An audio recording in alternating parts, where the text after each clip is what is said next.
Pero teka, parang may humihirit. May idadagdag daw siya sa huli naming tilapia. Balita ko, dito sa Pinasarap, bago mo matikman ang lahat ng mga masasarap na putahe, kailangan mo muna siyang paghirapan. Kasi gano'n naman lahat ng bagay, di ba? Kailangan pinaghihirapan. So, tara, samahan niyo po ako manghuli. Ibang paraan naman daw ng pangingisda ang kanilang susubukan. Sige nga, Shane, pakitaan mo nga kami. Ay! Ano ba, hawakan niyo po dito.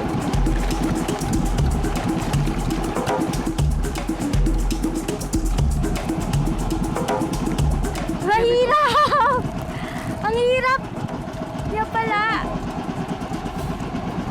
Lalayo niyo po sa kasi madadali po siya ng LC natin. Pamamanti ang tawag sa paraan ng pangingisda kung saan inilalatag ang lambat sa gitna ng lawa.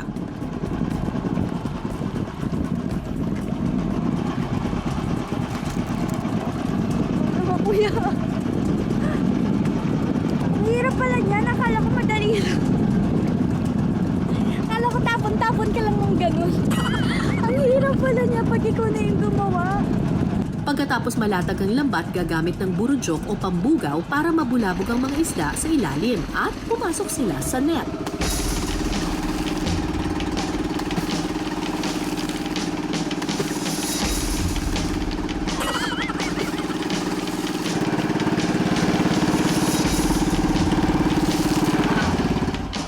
Maya-maya pa, May huli po siya isda. Asaan? Wait lang po. Ang galing! Anong klaseng isda to, kuya? Tunay po. Tunay? May sakit po pag madali po kayo. Ay, ang tigas niya! Pag tanggal po, ma'am. Ay, Magan po. ang weird. Ganyan. Opo. Tapos hawakan niyo po. Di niyo po yung isang kami. Hawakan niyo. Ito. We have one huli! Yeah! Yan na! Meron ulit, guys! Mga kapuso, may huli ulit tayo! Ayun po. Asaan? Arwana po. Arwana po. Ano tawag dyan, kuya? Night fish po. Night fish. Masarap yan, kuya. Matinik po siya. Matinik. Isda na naman po, ma'am. Meron! We have another one, everyone! Pasalukin natin ang ating isdang nahuli. Ano to, kuya? Tilapia. Ito ay tilapia. Tilapia? Tilapia. Ganda pala yung itsura ng tilapia kapag sobrang fresh na fresh. Opo.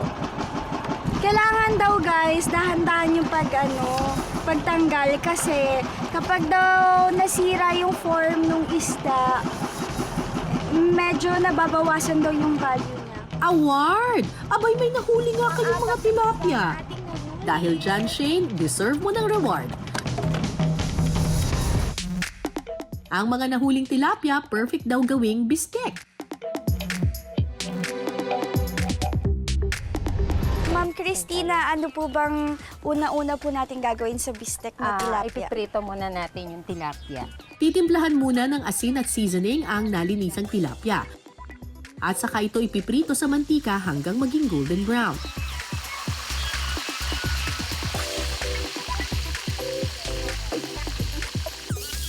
Para sa sauce, igigisa ang sibuyas at saka hahaluan ng toyo, kalamansi extract at kaunting tubig. Titimplahan ito ng paminta at asukal.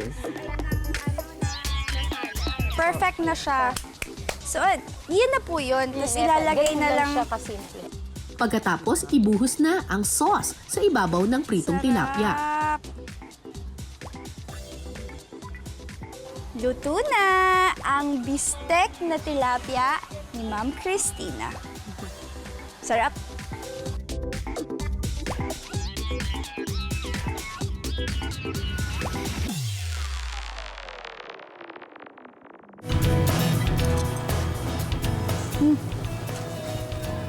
Nagahalo yung tamis, yung alat, tsaka yung asim niya.